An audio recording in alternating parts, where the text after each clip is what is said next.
নন্দিনের আর একটা নতুন ভিডিও নিয়ে চলে আসলাম তোমাদের সামনে। আমি অপরূপা। তো কেমন আছো তোমরা সবাই?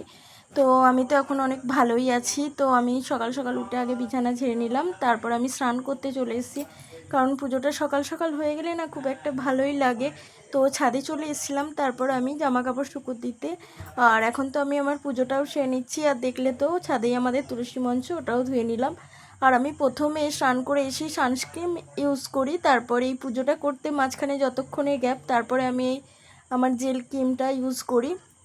মাঝখানে আমি এই গ্যাপটা রাখার চেষ্টা করি। তো এটা ঠিক না ভুল আমার খুব একটা ঠিক জানা নেই। তোমরা যদি কেউ জেনে থাকো অবশ্যই আমাকে কমেন্ট করে জানিও। আর জানো তো আমি ওই গুঁড়ো সিঁদুরের টিপ পরি, ওই জন্য ক্রিম মাখতে গেলেই খালি ঘেটে যায়।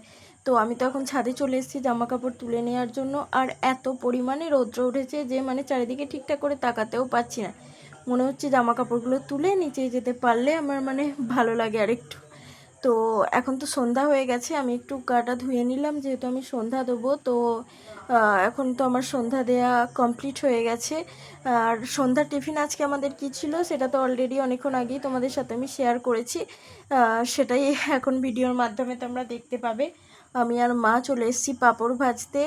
এইদিকে একটা কড়াই হচ্ছে পাঁপড় ভাজা, এটা গ্যাসে হচ্ছে। আর ওই দেখো ইন্ডাকশানে ওইদিকে বসিয়েছি চা।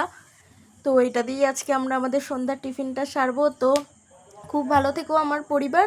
আমি অবশ্যই আমার পরিবারের সকলকে অনেক অনেক সাপোর্ট করব। আর আমি যদি তোমাদের মনে একটু হলেও জায়গা করে নিতে পারি, তাহলে তোমরাও আমাকে একটু সাপোর্ট করো, একটু ভালোবাসা দিও। এইভাবেই আমরা একে অপরের পাশে থেকে এগিয়ে যাই। চলো আর একটা নতুন ভিডিও দেখা হচ্ছে।